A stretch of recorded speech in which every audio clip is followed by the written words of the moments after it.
ये ऐसे क्वेश्चंस आते हैं, देखो तो 2x प्लस 3 दिया हुआ है, 5x प्लस 1 दिया हुआ है। तो ये जो क्वेश्चंस है ये क्या है, फ्रैक्शनल फॉर्म में दिया हुआ है, फ्रैक्शन में। अब फ्रैक्शन दो टाइप के होते हैं हमारे पास, एक क्या होता है प्रोपर होता है और एक क्या होता है इम्प्रॉपर फ्रैक्शन होता है। सो हाउ टू आइडेंटिफाई कि whether the given fraction is proper और improper. So degree of numerator must be lesser than degree of denominator. And how to find degree find कैसे करते हो आप। यहाँ पे देखो x का पावर इज 1 और नीचे भी हाईएस्ट पावर ऑफ x क्या है 1 ही है, तो दोनों का डिग्री यहाँ पे क्या है सेम है। अगर दोनों का डिग्री सेम हो, if degree of numerator is greater than और equal to degree of denominator, so this is called improper fraction. So ये जो टाइप है हमारा क्या है, इम्प्रॉपर फ्रैक्शन का है। सो फर्स्ट जब भी इम्प्रॉपर फ्रैक्शन दिया हुआ है, then first your step is to convert improper fraction into proper fraction. तो अभी हम लोग क्या करेंगे, इसको इम्प्रॉपर को कन्वर्ट करेंगे प्रॉपर में। और सबसे इंपॉर्टेंट पार्ट है, इम्प्रॉपर जो दिया हुआ है उसको प्रॉपर में कैसे कन्वर्ट करोगे आप, तो डिवाइड करोगे, जो भी न्यूमरेटर है उसको डिवाइड करोगे। किससे डिवाइड करोगे, डिनोमिनेटर से डिवाइड करोगे। और हमने क्लास 5th से ही हम लोग पढ़ रहे हैं dividend is equal to divisor into quotient plus remainder. हमने डिवीजन स्टार्ट किया जो क्लास 9th में हम लोग पढ़े थे, लेकिन फिर भी 12th के बच्चों को भी नहीं आता है, आ रहा है कि समझ, उनको भी प्रॉब्लम होता है। तो जब भी हम डिवीजन करेंगे तो ये जो हाईएस्ट पावर ऑफ x है, terms are always separated by plus minus sign. यहाँ पे 2x दिया हुआ है प्लस 3, एक टर्म क्या है 2x है, यहाँ पे टर्म क्या है 5x माइनस 1।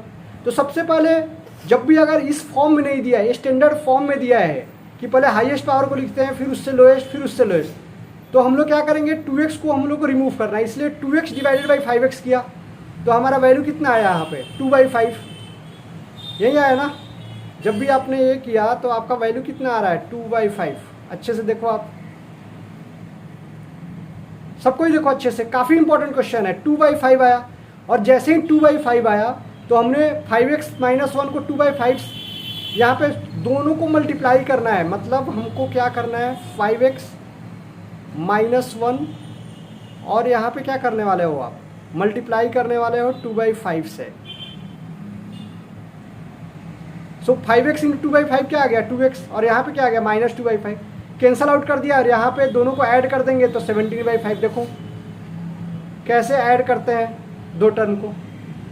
और उसके बाद 2x प्लस 3 को हमने इस फॉर्मेट में लिख दिया। क्या लिखा था हमने, 2x प्लस 3 क्या है डिविडेंड है, तो divisor into quotient plus remainder. और इसको क्या किया सेपरेट किया है। जब सेपरेट करोगे तो देखो ये 5x minus 1 is will be cancel out, yes और नो। और 17/5 को हमने ऐसा लिखा हुआ है और फिर से मैंने इसको ये लिख दिया। फिर what is the integration of dx, मैंने क्या बताया था, जब भी इंटीग्रेशन हमने बताया था तो हमने बोला था it is the inverse process of differentiation. In case of differentiation we are going to divide the things, in case of integration we are going to add the things.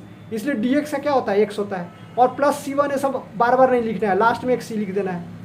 17/5 को बाहर लिया, यहाँ पे क्या है 1/5x minus 1। Maths is all about pattern. So आपको ये formula याद रखना है जो ऑलरेडी हम बोल चुके हैं कि फार्मूला काफ़ी इंपॉर्टेंट है। अगर फार्मूला आपको नहीं आया तो क्वेश्चन कैसे सॉल्व करोगे। तो 1 divided by x plus b को हमने क्या लिखा था log ax प्लस बी, और divide by coefficient of x। What is the coefficient of x here 5, इसलिए देखो 1/5। बहुत बार मेनी टाइम्स आपको जो प्रॉब्लम्स होते हैं कि 1/5 लिखना हम लोग भूल जाते हैं, इसलिए यहाँ पर रेड कलर से लिखा हुआ है। So the answer will be 2/5x plus 17/25 log 5x minus 1 plus c। आप इसका आंसर भी दे सकते हो, आपके टेक्स्ट बुक का क्वेश्चंस है, कोई भी बाहर से क्वेश्चंस नहीं है। सॉल्व करना है, बार बार सॉल्व करोगे और ऐसे क्वेश्चंस को जब भी सॉल्व करोगे, देखो आप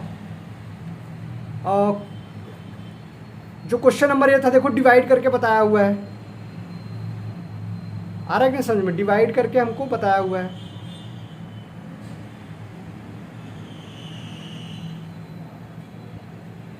2/5x प्लस 17 ये जो आंसर है यही तो आंसर है।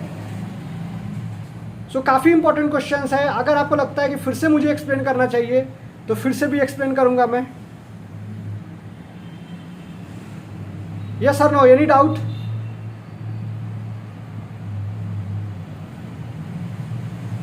Yes, any doubt? Arjun, Aviral? Yes.